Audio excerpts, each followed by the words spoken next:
How effective are you at convincing your team that they matter in the sales process, right? If you want to be a sales manager, then it's all about transactions. If you want to be a sales manager, it's all about babysitting. But if we want transformational sellers, and we want sellers that are purpose-driven in their selling and not transactional in their selling, the only way for us to have purpose-driven sellers is for us to be purpose-driven and to convince people that they matter. It's the only way. It is one of the most important things I will ever said in my entire life, okay? You guys want to know the most important things I've ever said in my entire life?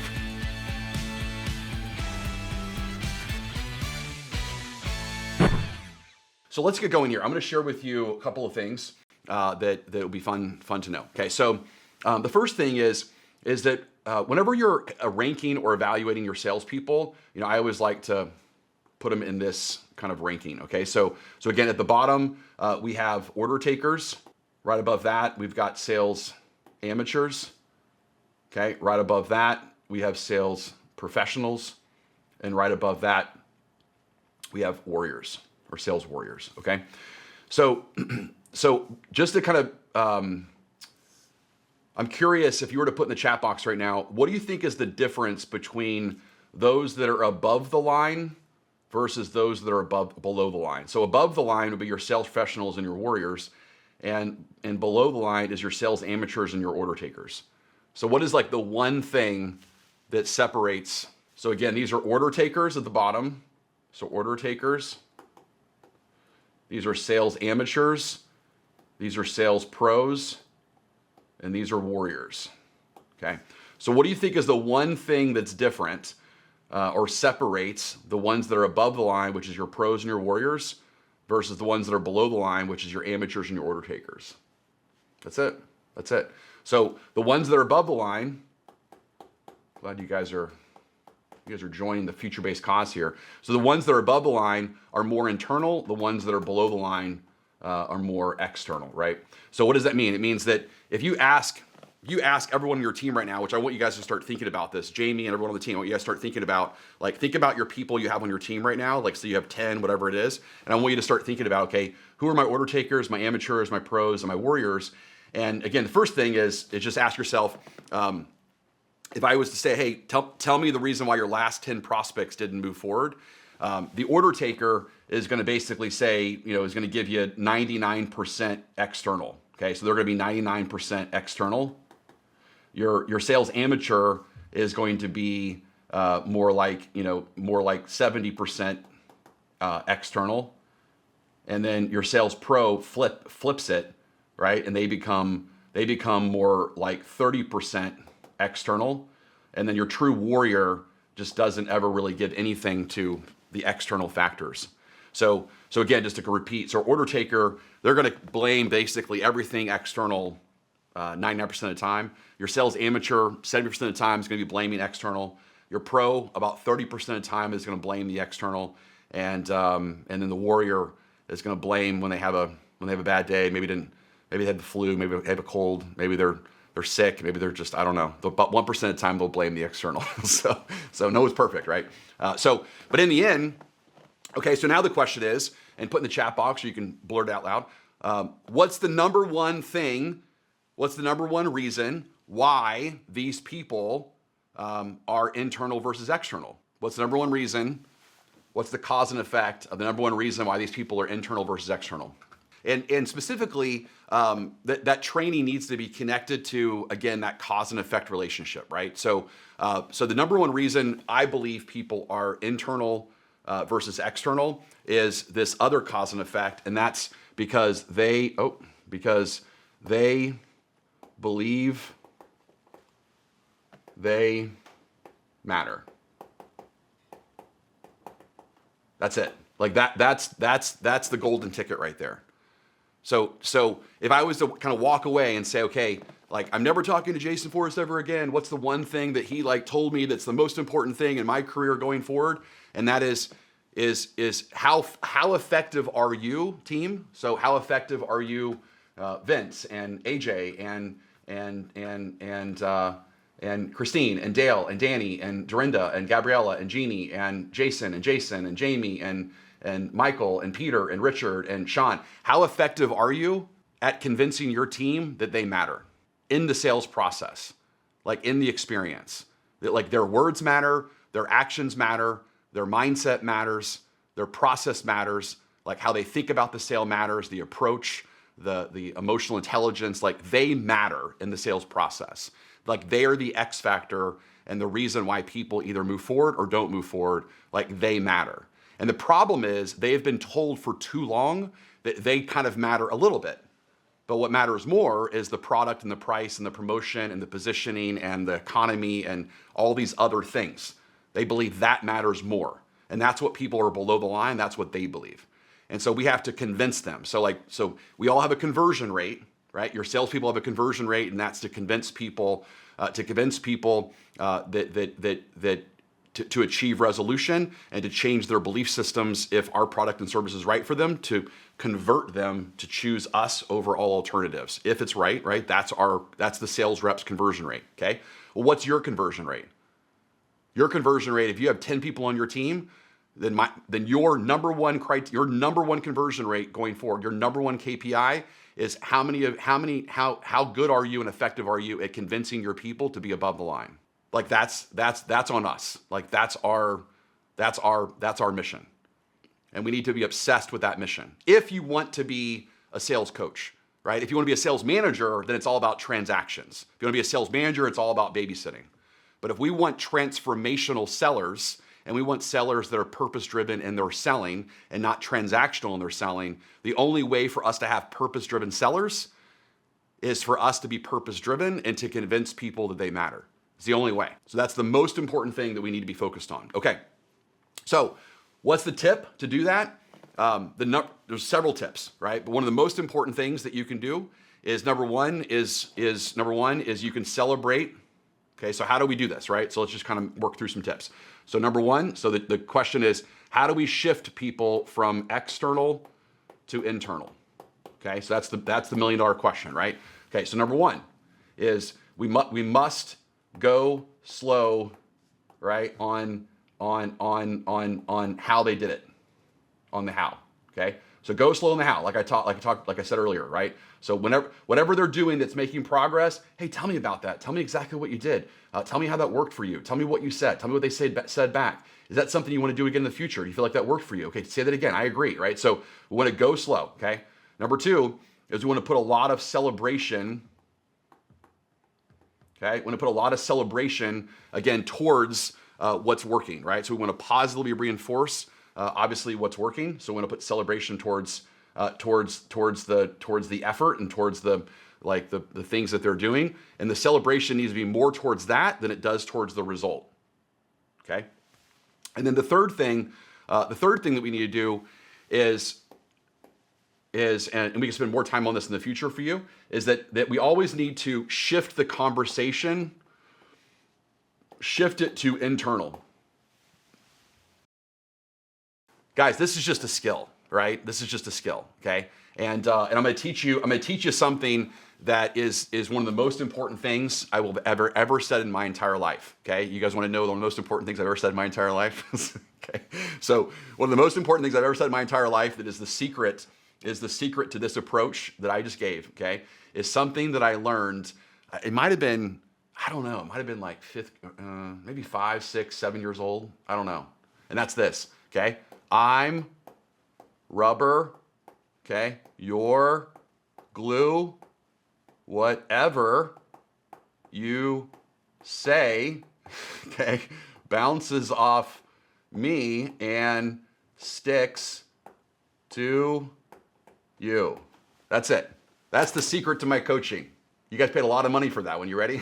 So that's the secret to my coaching is I'm rubber, you're glue. Whatever you say bounces off me and sticks to you. So if you want to like have the secret to shifting your people from being externally minded to internally minded and stop being the babysitter. Because if you let them give you this excuse of I'm not selling because of the product, not selling because of the wife, I'm not selling because of this, I'm not selling because of that, and you're like, all right, yeah, I know it's tough out there. This too shall pass, right? It's like this too shall pass line is to me one of the worst lines of all time because it reinforces the external mindset. So stop. If you ever say this too shall pass, just get it out. Shock yourself with something and say, I will never say that again. Because it's giving people permission to be external.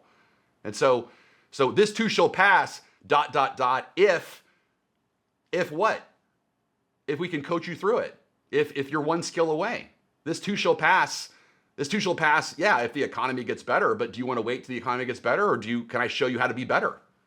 Can I show you how to sell the product we do have? Can I show you how to sell through the market we do have? Can I show you how to, we can do this, let's do it. So we have to constantly shift them and remind them to be internal versus external. And again, the secret to the whole thing is I'm rubber, you're glue, whatever you say bounces off me and sticks to you, okay? So that's the game. So don't let them. This is the game changer concept. This concept is so game changing that I just rolled it out to a home builder called Drees Homes. And this one veteran been selling for, 30 years selling houses. And he's been through every single trainer on the planet. And he said, Jason, what you're teaching me is the exact opposite of everything I've ever learned in like 30 years of selling houses. And I said, okay, so how do you feel about that? He's like, yeah, I think it's going to get me the opposite of what I've been getting, which is no sales lately. So I said, that's great. So my whole life is I live by two kind of philosophies, and that's the philosophy of Warren Buffett, which is be opportunistic when others are fearful and fearful when others are opportunistic. So what does Warren Buffett say to do? He's like, hey, if everyone's putting the brakes on, you go faster. If everyone's going faster, you put the brakes on. So Warren Buffett's all about being greedy when others are fearful and fearful when others are greedy, and he has a lot of success with that mentality. I also believe in the great philosopher George Costanza, and George Costanza has a philosophy as well from Seinfeld, that if I just do the opposite of what I normally do, then I get the girl, I get the date, I get the job, I get everything. So I'm about to share with you something that's like the opposite of what we've kind of been taught to do. But again, it'll get you the opposite of what the majority get, which is not sales. Okay, so again, these are the three categories of buyer. I'm telling you, once you master this, it really is a game changer. Okay, so there's three categories of buyer. Your category one buyer is your true just looking buyer. Your category two buyer is your overwhelmed buyer. And your category three is your torn buyer. What I'm sharing with you right now is what I would recommend is the new way that you start. You change your CRM, you change your Salesforce, your HubSpot, and you start categorizing your buyers versus ranking them like A, B, C. And I'll explain to you why this is a way more effective way to measure your sales, okay? So your true just looking buyer is just looking, not because they say they're just looking, and that's the problem with most people. It's like, oh, I just had a tire kicker, I just had looky-loo, I just had someone that was getting some initial information, and so they immediately think they're a C buyer. Again, this is your current paradigm is CBA, right? That would be your version. I think it's better to think of it as 1, 2, 3 because it's a progression of a sales cycle versus a subjectiveness of they're a C, so I don't really like them anymore. They're a C, they're not worth my time. All of these prospects are worth our time. And I'm going to tell you right now that if we focus on these people right here, then that's where the honeypot is. That's where the money is right there. All the money, in my opinion, is here. And I'll show you why. Okay, so your true just looking buyer, again, is just looking because of an objectiveness, not subjective. Subjective is they're just looking, they're not really interested. Objective is different. Objective is they're just looking because what?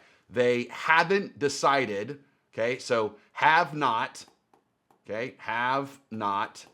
decided to change. That's it. They haven't decided to change. And that's change with what? Change with their current home, change with their current vendor, change with their current, their like for me, for example, like if I'm taking you through a sales journey, then and you're just starting the process of considering training or considering our services, then that means that you haven't decided to either A, leave your current training provider behind, or leave your current style of training behind. Maybe you do internal training, maybe you train with some other person, but you haven't decided to leave that person behind. So you're just looking, you're just kind of checking things out, okay? So that's a category one.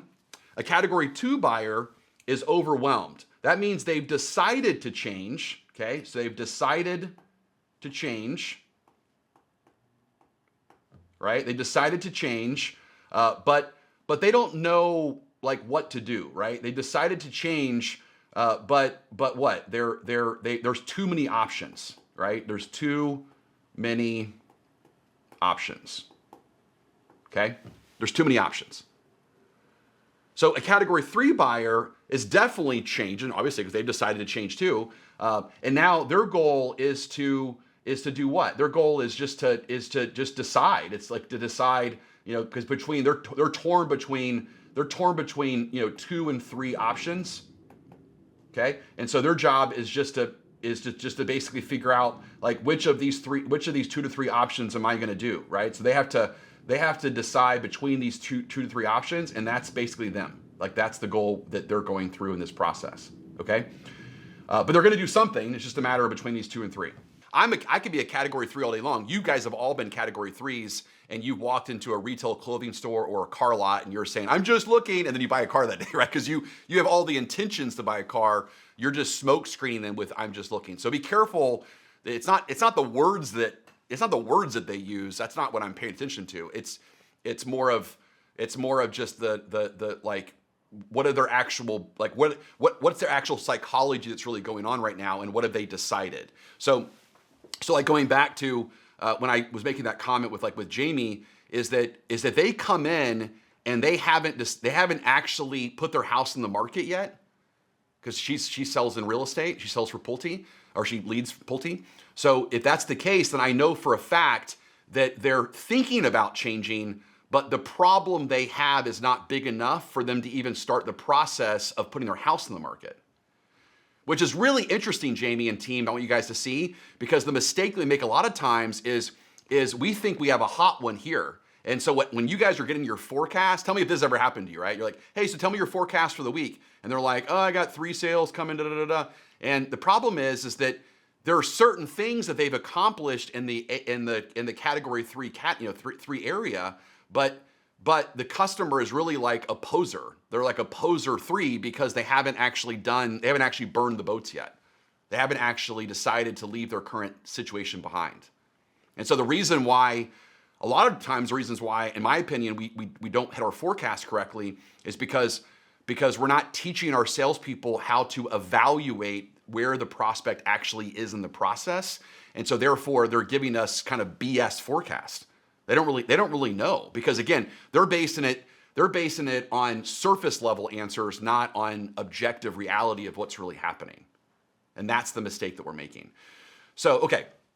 So let me make this real clear to everyone. The reason why this is a game changer for everyone is because salespeople are not going after the category 1s. Salespeople are telling you that category 1s are the not interested, not good buyers. So like Gabrielle, when I was asking you that question, you're like, "I just need better buyers." I promise you about 80% of that answer of "I need better" means that they look at a category 1 as a not better buyer. And what I want them to see is a category 1 is actually a gold mine. Well, Jason, how is it a gold mine? Well, let me show you. It's a simple gold mine, because if you have, so let's just say, for example, if right now 80% of your market is category 1s, which it is right now, guys, that's just the economy we are in right now is a category 1 economy. That's the economy.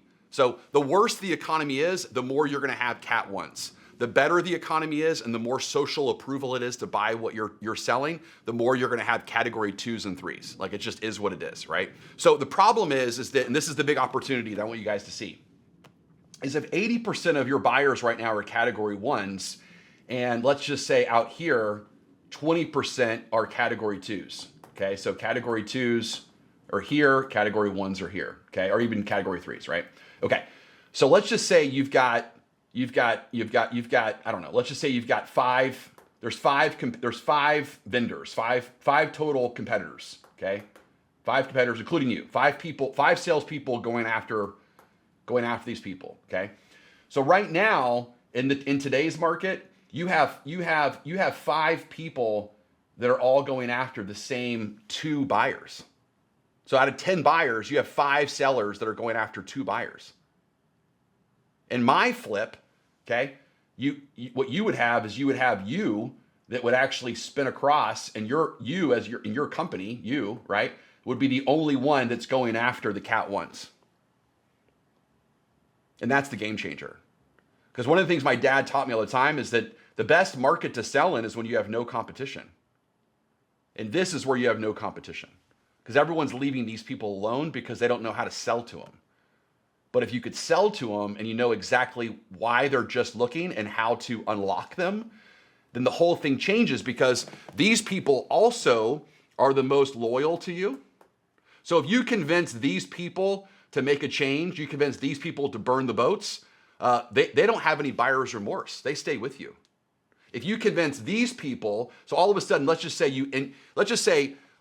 for example, let's just put it in, turn the tables, right? So let's say you guys come to me and you're like, hey, I've already read all your books. I know who you are. We need some training. Give me a proposal and we're going to do something. Okay. And in 30 minutes, you choose me and we're done. Based upon my research, you have the highest chance of actually having buyer's remorse and canceling on me in the future. Because I didn't do any work to persuade you to move forward with me. Like, you did all the work. And so the loyalty is really with you, and I'm just basically kind of accepting the order. I'm order taking. But if I'm the one that actually comes in and you're like, yeah, I'm just not really sure, and I convince you that you need to believe in your people make a difference, your people matter, and that if you could start training your people, everything would change, that would give you a competitive advantage, and I can show you the benefits of that through this experience, well, now you become very loyal to the experience, because I now gave you insight and I did the work, you didn't do the work. And whoever does the work is where the loyalty lies. Let me say it again. Whoever does the work is where the loyalty lies. So this is the game changer. So in our program, we'll teach you more about how to actually do this, but my entire sales process, and again, I am the only one that's ever created a sales process focused on this, is to actually show you how to convince the category 1 buyer to buy from you. Like, that's the game changer.